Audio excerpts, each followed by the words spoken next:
Ring the alarm. My goodness, my goodness, my goodness. Pascal Siakam officially traded to the Indiana Pacers. This is your Raptors NBA emergency podcast. So, thank you for listening. We had to jump on today. The big news, we've been talking about it for months. Pascal Siakam dished to the Pacers for more or less 3 first-round picks and some filler to match salary. How are we feeling? What's your initial reaction, Alex? We got Bruce Brown. Bruce Brown was a big contributor to the Denver Nuggets championship win. One thing I'll say right now is that all of these first round picks are late in the first round, and Bruce Brown is the only actual piece. So right off the bat, man, I don't like it. I don't like this trade. I don't think the Raptors got enough for Pascal. 3 late first round draft picks for a guy who is a perennial all-star, was and probably still is to a certain extent. Like, I don't like it, man. What do you think? Yeah, the technicalities around these draft picks is kind of disappointing. The one in particular this year, the worst of Utah, Houston, Clippers, or OKC's first round pick. Like, it's guaranteed to be 25th or worst. Like, could we not get the best of those four? What yeah, it feels like late first round picks. Everything. It's disappointing, especially after the OG trade. I think our hopes were up. I thought we could get more. I thought we could get one of their young guys. I I would think have loved. the other day when Pascal was saying that, or Pascal's representatives were literally saying that he wasn't confirmed to re-sign anywhere, like he wasn't going to guarantee re-signing anywhere no matter what, brought his value down pretty drastically. But I didn't think that this would be it. Like, Bruce Brown is a nice piece. Don't get me wrong. 3 first round draft picks sounds pretty good until you find out that they're late first round draft picks. I don't know who comes out of the late round for the most part at this point. So I don't know. I don't like it. The only upside I see to this, the only upside is that right now, RJ Barrett, Scotty Barnes, Emmanuel Quickly will get more playing time. They'll have more touches.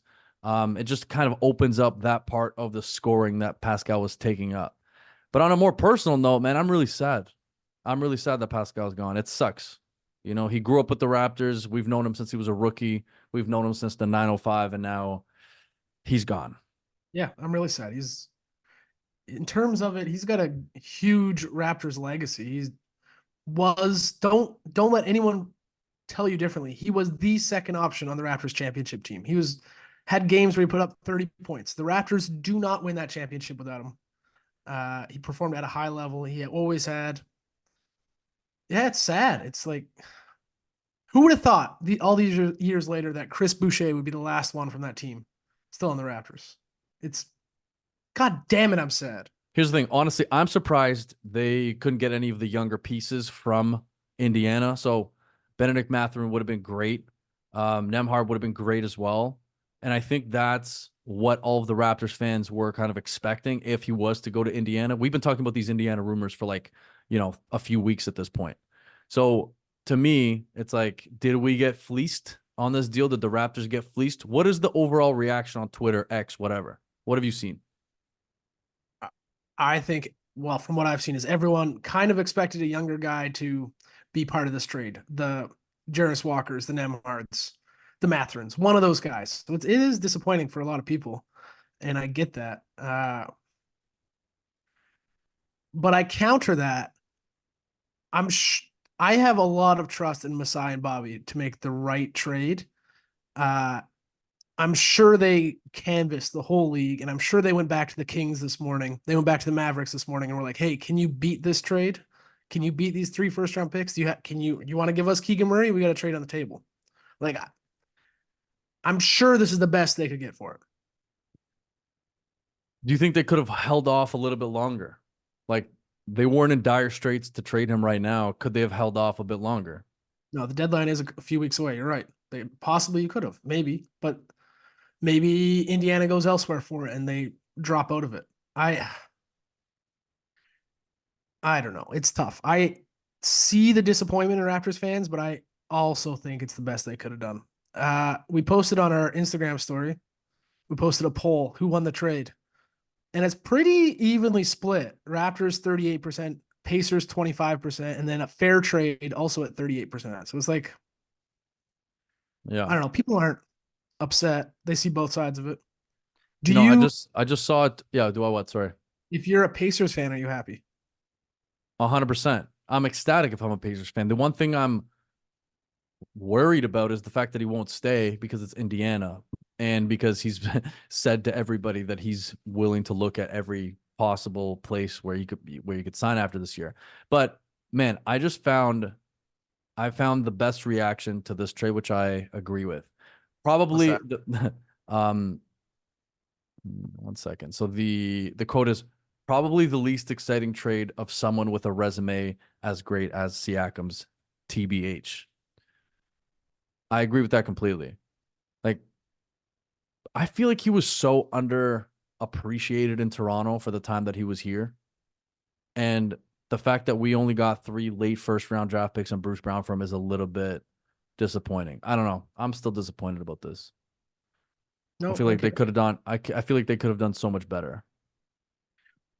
Maybe that's where you can critique Masai Ujiri and Bobby is that they waited too long. Maybe if you make the deal last summer, you can get more. Maybe last trade deadline, you get a lot more. You have a year and a half of control on the guy.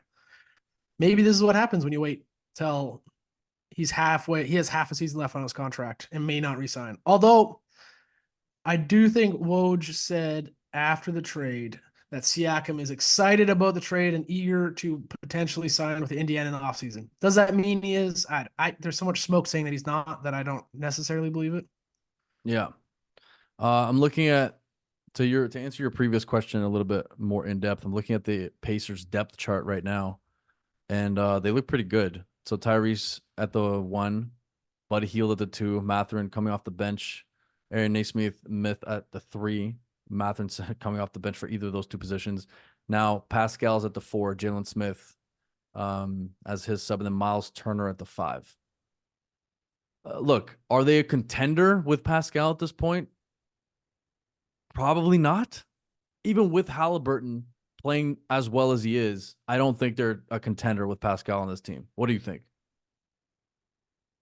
Could they win this year? Probably not. No, I agree. But if they do re-sign Siakam, which they have a leg up now on everyone else, man, they have kept all these young guys. They're going to keep growing. This is going to be a deep team in 2 years, 1 year even. I like it's not possible. And I mentioned this in previous podcasts, but if you could place a bet on like the 2026 NBA champion, it could be the Pacers. They're going to be, they got young guys who are going to be great players. They do. And again, I think will he get more media attention in Indiana than he did in Toronto? Probably not. So he will still be underappreciated over there. I feel like Pascal wants to go to a bigger market, honestly. So I don't foresee him staying in Indiana no matter what. So it feels like a bit of a rental to me. So if he walks and the Pacers gave up 3 first round picks, that might be, it could be a bad trade for both teams here. Yeah, could be a bad trade for both teams. There's one tweet from Simu Liu. He tweeted out a photo of the 2019 championship team, and he said, "I will never forget our championship run in 2019. To me, this squad represents the heart of the Raptors, who brought a championship to the city of Toronto against all odds. Today marks the end of an era, but the Northern Uprising is forever." Again, I think he probably forgot about our boy Chris Boucher, but it is really sad looking at this picture, and honestly, like it hurts my heart a little bit. Like it really does. OG, Pascal, Fred, Kyle Lowry, Marc Gasol, Norm Powell, Serge Ibaka, All gone. all gone. Makes me, I kind of wish they could have re-signed him. Just make him a Raptor for life. Why can't we do this? Why can't they just give him the bag, let him grow with Scotty? It was It's certainly possible, but again, to my previous point, I think this will help Scotty grow a little bit. Last podcast, I was saying that I honestly do believe that he is capable of being the top player on a championship contending team, on a championship winning team. So it's like Pascal was the number 1 scorer no matter what when he was on the Raptors. Now, those responsibilities move on and shift to someone else. So I don't know. Do I like Do I like this trade? Absolutely not. Do I think we could have gotten more for sure? But maybe this is a blessing in disguise where it'll allow the Raptors to not be in limbo like we were talking about last podcast. True. And the Raptors avoid the worst case situation, which is him walking for nothing like Van Vliet. Like it's definitely not the worst case scenario. Far from it. Like they got stuff, could turn into something. But yeah, late first round picks. I don't know. Siakam was late first round pick, but then for every Siakam, the Raptors have drafted a Malachi Flynn or a Bruno, and I don't know. I don't have confidence. You know what? He came to Toronto as a boy. He did. He's Raw. leaving. He's leaving Toronto as a man. One thing we'll say to Pascal is that the city of Toronto will always love Pascal.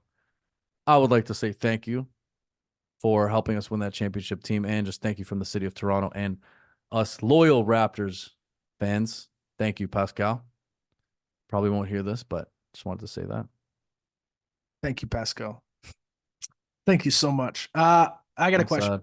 I'm Now that sad. he's officially gone, Yes. what is his legacy in Toronto? He won the championship, second leading scorer. Don't forget, he made the last, like, essentially clinching bucket in game 6 of that championship. He is very important to the team. Where does he rank in terms of top Raptors of all time? You know what's so funny? Man, when we were at the game 2 nights ago, and he passed Chris Bosh in the all-time games played list. Right. I swear to God, I was sitting there and I was like, man, what if this is the last game he plays for the Raptors and he just played the last game? We saw his last game, Andy. I know. It's sad. We We saw didn't his know last game as a Raptor. But I was thinking in my head, what if this is his last game and he got that record to beat Chris Bosh in games played for the Raptors in his very last game? And then that's literally what happened. What is his legacy? top Help 5 the Raptor. Is he a top 5 Raptor of all time? Ooh. Ooh, should we create another video for this? Top 5 Raptor of all time. He has to be in the conversation for sure. Who's ahead of him? Lowry. Lowry, DeMar, Vince. Kawhi? See, that's a really, we could we could argue this subject forever, but you know my opinion on the whole Kawhi thing. I don't think just because he was here for 1 year, I don't think he'd be considered the Not even greatest. top 5? No, probably top 5. I don't know. I think tough. Siakam in the top 5. I think he's above Bosh. I'd have to think about this for a while. Above Bosh, the only reason he's above Bosh is because he helped the Raptors win a championship, and he was the second best player on the team there. So that's why he's more games for the Raptors. He was an Yeah. all-star starter. Like, he had a bigger impact. Maybe he's not a Hall of Famer like Bosh, but he had a bigger impact. He's here Was for the Chris same. Bosh ever an all-star starter? For sure, right? I think Not when he was with the Raptors, I don't think. Hold on. I feel like he was. Oh, there you go. January 25th, 2007. He was an NBA All-Star starter for the East. But wait, That makes in 2007, was he playing for the Raptors? him and Pascal have very similar careers. Yeah, you're right. Very similar. Very One similar. That's it. I'm making a prediction right now. There's no chance that Pascal's staying in Indiana. Ooh. There's no chance he's staying in Indiana. Unless they go super far in the playoffs and then everyone can convince him to stay. But I don't think Indiana has enough to win the championship this year, nor do I think they have the chance to get anybody else who's a big time star over there, even through trades. I think Right him now, and at least. Albert are gonna be nice together. I'm optimistic. Do you though? Like, they both need the ball. Like, Pascal's not really a pick and roll player, Like, I don't see them gelling as well as, like, Halliburton would gel with a big man who could roll to the rim a little bit harder. Pascal needs the ball and needs to put in work in the post. Halliburton needs the ball all the time as well. Kyle Lowry or Fred VanVleet passing to him. Yeah, I don't know. Okay, anything else? I'm sad. Yeah, I got one more thing. Yeah. Get your tickets for the reunion tour. What do you know mean? what I'm talking about? No. The Raptors' schedule coming up is going to be the most emotional 3 weeks of games. Tonight, as we're recording, Kyle Lowry and the Heat are in town. Tomorrow, DeMar DeRozan and the Bulls. Next Friday, Kawhi, Norm, and the Clippers. February 9th, Fred VanVleet and the Rockets. Then Valentine's, Siakam back in town. Wow. That's five big games against championship juggernauts for the Raptors. And then the Raptors are That's playing. wild. That's a wild stat, Andy. Yeah, it's a Yeah, you're right. Kyle Lowry, DeMar DeRozan, OG. I always just like don't mention Malachi Flynn and Precious Achua. OG Precious Achua. But oh, you're saying the OGs that won the championship. yeah. Kawhi. I don't know why this makes me so sad, man. You got the winter blues too, with freezing outside. Pascal's gone. It is what it is. All right. Wrap it up, big boy. Thank you for listening. Be sure to subscribe on all content platforms, All of everyone, them. and unsubscribe from everything else. Make sure. And one final note: this isn't for any of our listeners except for one man and one man only. Thank you for everything, Pascal. Thank you, Pascal. I'm like actually sad. Yeah, it is sad, I know.